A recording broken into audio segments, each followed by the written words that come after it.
Đây là Bhutan, quốc gia nhỏ bé nằm giữa dãy núi Himalaya hùng vĩ, nơi được mệnh danh là đất nước hạnh phúc nhất thế giới. Đây là nơi mà thiên nhiên, văn hóa và tâm linh hòa quyện một cách kỳ diệu, tạo ra một bức tranh vừa hùng vĩ lại vừa bí ẩn.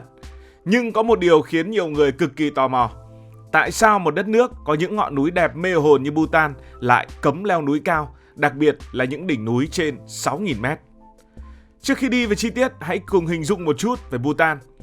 Nếu bạn chưa từng nghe về đất nước này thì hãy tưởng tượng đây là một đất nước nhỏ xinh nằm lọt thỏm giữa hai gã khổng lồ là Trung Quốc và Ấn Độ. Bhutan có diện tích chỉ khoảng chưa đầy 40.000 km vuông và dân số thì chưa đến 1 triệu người. Nhưng đừng để kích thước và dân số đánh lừa bạn. Đây là một kho báu của thiên nhiên với những dãy núi cao chót vót, những thung lũng xanh mướt, những con sông băng lấp lánh và những khu rừng nguyên sinh chiếm tới quãng 70% diện tích của cả đất nước.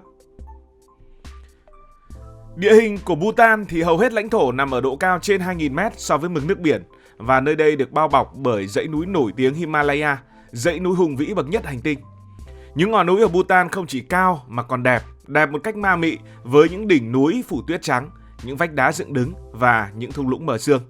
Trong số đó nổi bật nhất là Gangkhar Puensum, ngọn núi cao nhất Bhutan ở độ cao 7.570 m và cũng là ngọn núi cao nhất thế giới chưa từng được chinh phục. Vậy mà Bhutan lại nói không với việc leo những ngọn núi như vậy. Tại sao ở Bhutan lại có một lệnh cấm rất kỳ lạ như thế? Hãy bắt đầu với câu chuyện địa lý.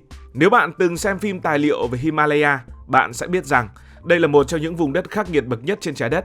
Bhutan thì nằm ngay ở trung tâm của dãy này, với địa hình chủ yếu là núi cao. Những ngọn núi ở đây không chỉ cao mà còn cực kỳ khó tiếp cận. Đỉnh cao nhất, Gangkhar Puensum, thường bị bao phủ bởi mây mù và tuyết, với những cơn gió lạnh buốt có thể thổi bay bất kỳ thứ gì. Chỉ cần tưởng tượng, đang ở độ cao 7.000 mét, xung quanh là những vách đá trơn trượt, nhiệt độ âm hàng chục độ và không có bất kỳ trạm cứu hộ nào gần đó thì bạn cũng đã thấy giống như ở trong những bộ phim tận thế rồi. Địa hình ở Bhutan không chỉ hiểm trở mà còn rất khó để xây dựng cơ sở hạ tầng. Đường xá ở những khu vực núi cao gần như là không có. Và để đến được chân của một ngọn núi như vậy, phải đi bộ hàng tuần qua những con đường nhỏ hẹp, vượt qua rừng rậm, sông băng, vượt qua những khu vực dễ bị tuyết lở. Thậm chí ngay cả với trực thăng, việc tiếp cận cũng không hề dễ dàng vì thời tiết ở Himalaya thay đổi liên tục, từ nắng đẹp chuyển sang bão tuyết chỉ trong có vài phút. Ngoài ra, Bhutan cũng là một nơi rất đa dạng sinh học. Hệ sinh thái ở đây vô cùng phong phú với những loài động vật, thực vật quý hiếm. Những khu rừng nguyên sinh là nhà của hàng ngàn loài động thực vật. Nếu cho phép leo núi hàng loạt thì những đoàn thám hiểm có thể mang rác thải, phá hoại hệ động thực vật ở đây hoặc làm xáo trộn môi trường sống của chúng. Chính phủ Bhutan hiểu rõ điều này và họ luôn đặt bảo vệ môi trường lên hàng đầu. Một chi tiết thú vị là Bhutan có chính sách phát triển dựa trên chỉ số hạnh phúc quốc gia thay vì chạy theo tăng trưởng kinh tế như nhiều quốc gia khác. Với họ, thiên nhiên không chỉ là tài nguyên mà còn là một phần không thể tách rời của văn hóa và tâm linh. Và việc cấm leo núi là một cách để bảo vệ những ngọn núi nguyên sơ, giữ cho Himalaya ở Bhutan mãi là một thánh địa không bị xâm phạm. Một chi tiết nữa vừa tâm linh lại vừa thực tế, đó là những người Bhutan không muốn những ngọn núi thiêng liêng của mình bị biến thành điểm du lịch mạo hiểm, nơi mà những công ty lữ hành kiếm tiền bằng cách đưa hàng trăm người leo núi mỗi năm. Thay vào đó, họ kiểm soát chặt chẽ ngành du lịch, yêu cầu du khách phải trả một khoản phí cố định hàng ngày để đảm bảo rằng chỉ những người thực sự trân trọng văn hóa và thiên nhiên của họ mới đến đây. Lệnh cấm leo núi là một phần quan trọng trong chiến lược này, giúp giữ cho những ngọn núi mãi là biểu tượng của sự thiêng liêng và truyền thống. Nhưng địa lý chỉ là một phần của câu chuyện mà thôi. Để hiểu sâu hơn, chúng ta cần nhìn vào yếu tố văn hóa, đôi khi chúng ta phải gọi là tâm linh, thứ làm nên linh hồn của Bhutan. Đây là một trong những quốc gia hiếm hoi trên thế giới vẫn giữ được bản sắc văn hóa gần như nguyên vẹn. Ở đây mọi thứ đều đã thấm đẫm tinh thần của Phật giáo Tây Tạng. Người Bhutan có một sự tôn kính đặc biệt dành cho thiên nhiên. Với họ, núi không chỉ là những khối đá khổng lồ mà còn là biểu tượng của sự thiêng liêng, là cầu nối giữa con người và vũ trụ.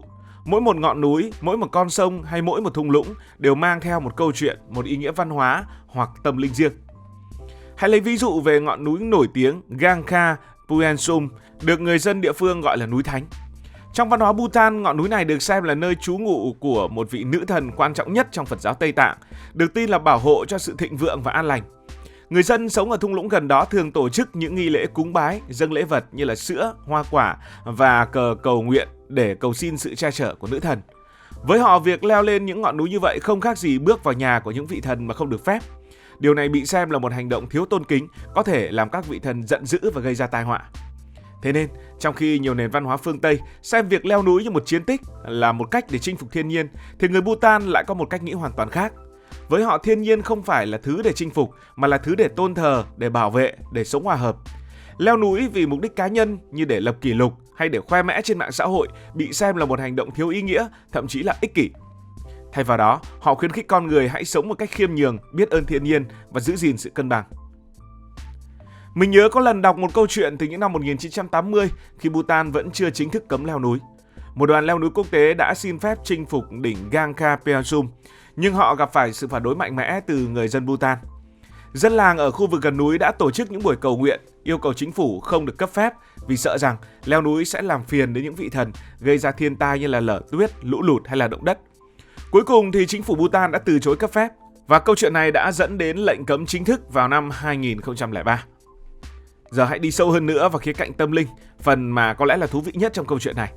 Phật giáo Tây Tạng là tôn giáo chính của Bhutan, và trong tôn giáo này, thiên nhiên mang ý nghĩa tâm linh sâu sắc như đã đề cập. Một câu chuyện thực tế rất thú vị, có những ví dụ rất điển hình là như thế này. Đó là câu chuyện về ngọn núi có tên Yomohari, một ngọn núi cao hơn 7.300m, cũng là một địa điểm linh thiêng. Theo người dân địa phương, ở trên đỉnh của ngọn núi này có một hồ nước thiêng nơi các vị thần thường tụ họp. Vào những năm 1930, một đoàn thám hiểm người Anh đã cố gắng leo lên đỉnh, nhưng không lâu sau, một trận lũ lớn đã xảy ra ở khu vực thung lũng Paro gần đó. Người dân tin rằng đó là hậu quả của việc những vị thần nổi giận vì bị xúc phạm. Dù khoa học có thể giải thích hiện tượng này bằng thời tiết hay địa chất, nhưng với người Bhutan, đó là lời cảnh báo rõ ràng từ thế giới tâm linh. Một ví dụ khác đó là ngọn núi có tên là Masagang. Ngọn núi này cao hơn 7.100m ở vùng Gaza. Người dân địa phương kể rằng ngọn núi này là nơi trú ngụ của một vị thần bảo hộ rất mạnh. Vào những năm 1980, một đoàn leo núi Nhật Bản đã cố gắng chinh phục nó, nhưng họ gặp phải thời tiết cực kỳ xấu với bão tuyết và gió giật liên tục. Cuối cùng đoàn phải bỏ cuộc, và người dân địa phương tin rằng đó là dấu hiệu của sự không hài lòng từ những vị thần. Những câu chuyện như thế này càng củng cố niềm tin rằng những ngọn núi cao ở Bhutan không phải là nơi dành cho con người. Nhưng ít nhất thì trong giai đoạn trước năm 2003, Bhutan chưa có lệnh cấm chính thức. Song các đoàn leo núi thường gặp phải sự phản đối từ người dân địa phương và những người đứng đầu tôn giáo. Một phần vì thời tiết khắc nghiệt, một phần vì họ phải đối mặt với áp lực từ người dân. Những áp lực này đã khiến chính phủ Bhutan bắt đầu cân nhắc nghiêm túc về việc quản lý hoạt động leo núi.